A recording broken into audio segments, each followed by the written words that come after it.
Chemistry के नए lecture के साथ मैं हूं मोहम्मद आमिर जुल्फकार और आज का हमारा लेक्चर है थायोनिक एसिड्स। इसका जनरल फार्मूला H2SnO6। यहाँ पे सल्फर की तादाद जो है वो वेरिएबल है, 2, 3, 4, 5 और 6 हो सकती है।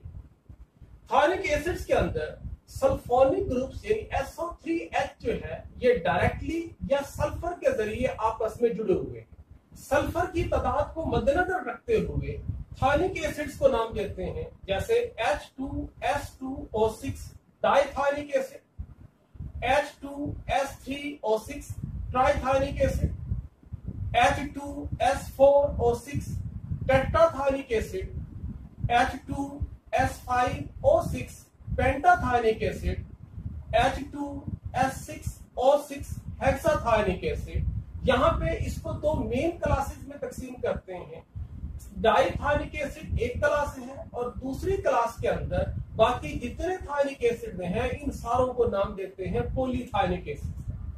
अगर हम इनकी जनरल बात करें तो जितने भी थायोनिक एसिड हैं ये सारे के सारे अनस्टेबल हैं। ये सिर्फ और सिर्फ सोल्यूशन में या अपने साल्ट की सूरत में स्टेबल। हम सबसे पहले बात करते हैं डाइथायोनिक एसिड की, H2S2O6 की। और अगर इसके हम स्ट्रक्चर के हवाले से बात करते हैं तो दो सल्फोनिक ग्रुप जो है वो आपस में यहाँ पे जुड़े हुए हैं। प्रिपरेशन की बात करें तो BaS2O6 बेरियम डाइथायोनेट सल्फ्यूरिक एसिड के साथ रिएक्शन करके डाइथायोनिक एसिड और बेरियम सल्फेट बनाता है।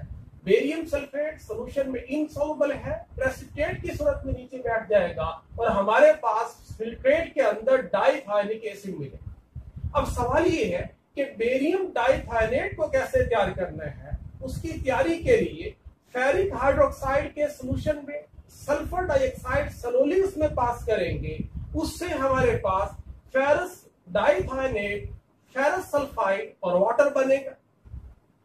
इसमें जब मजीद बेरियम हाइड्रोक्साइड का सॉल्यूशन पास करेंगे तो ऐसी हालत में बेरियम डाइथायोनेट, बेरियम सल्फाइड और फेरस हाइड्रोक्साइड बनेगा। ये दोनों चीजें सॉल्यूशन में इनसॉल्युबल है, प्रेसिपिटेट होके नीचे बैठ जाएंगी। जब फिल्टर करेंगे तो हमारे पास फिल्ट्रेट के अंदर बेरियम डाइथायोनेट होगा, जिससे आगे चल के जो है डाइथायोनिक एसिड तैयार किया जा सकता है।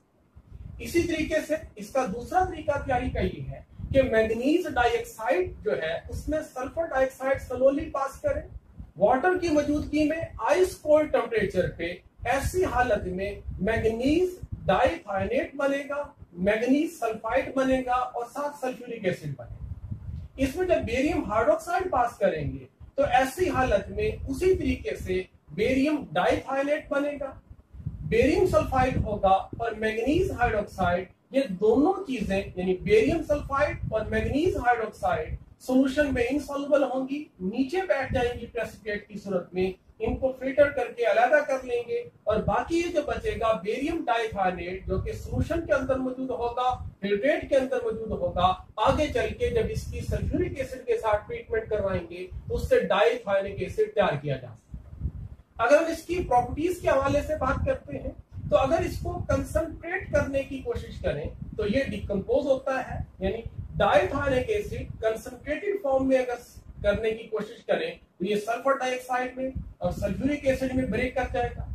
अगर हम इसकी हाइड्रोलिसिस करते हैं यानी डाइथायोनिक एसिड के अंदर वाटर अगर मिलाएंगे तो ऐसी हालत में सल्फ्यूरिक एसिड बनेगा, साथ सल्फ्यूरस एसिड बनेगा। मगर डाइथायोनिक एसिड जो है ये ऑक्सीडाइजिंग एजेंट्स के टुवर्ड्स जो है ये स्टेबिलिटी अपनी शो करते हैं। इसी तरह से अगर हम ट्राइथायोनिक एसिड की बात करें तो इसमें दो सल्फोनिक ग्रुप जो हैं मजीद एक सल्फर के एटम के जरिए आपस में जुड़े हुए। अगर हम इसकी प्रिपरेशन की बात करते हैं तो पोटेशियम ट्राइथायोनेट जो है हाइड्रोफ्लोरोसिलिसिलिक एसिड के साथ मिलके ट्राइथायोनिक एसिड बनाता है।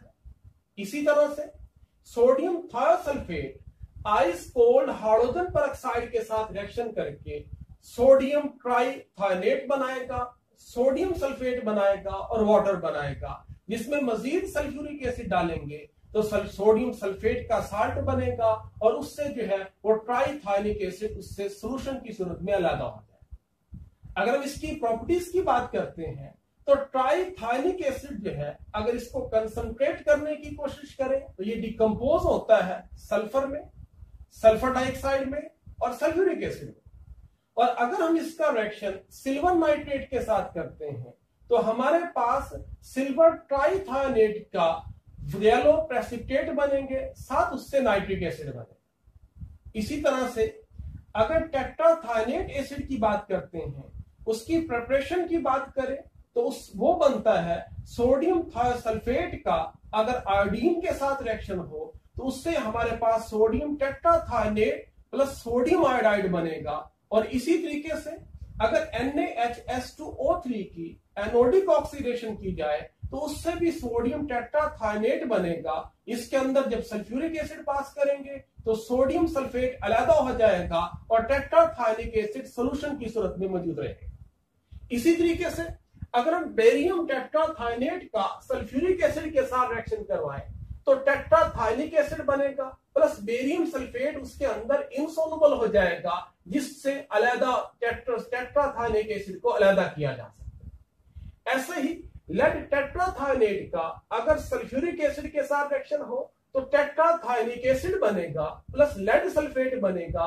लेड सल्फेट भी यहां पे प्रेसिपिटेट हो जाएगा ताकि इनसोल्युबल लेड सल्फेट से टेट्राथाइनिक एसिड के सॉल्यूशन को सेपरेट किया जा सके।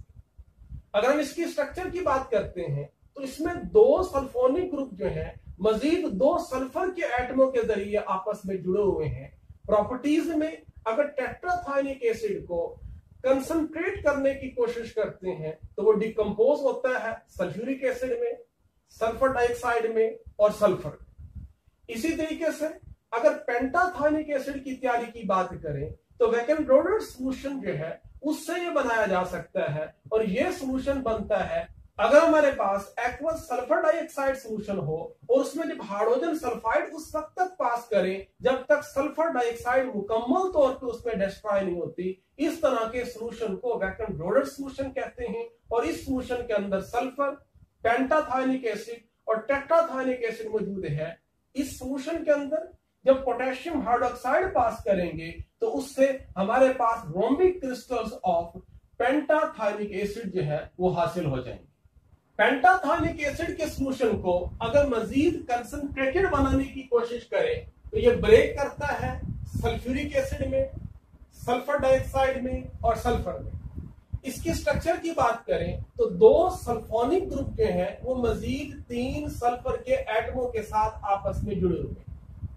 ऐसे ही अगर हम हेक्साथाइनिक एसिड की बात करते हैं तो इसमें कोल्ड कंसंट्रेटेड HCl को अगर सोडियम या पोटेशियम थायोसल्फेट के सॉल्यूशन में पास करें जिसमें नाइट्राइट या फिर आर्सेनाइड मौजूद हो तो उससे सोडियम या पोटेशियम हेक्साथाइनेट बनेगा।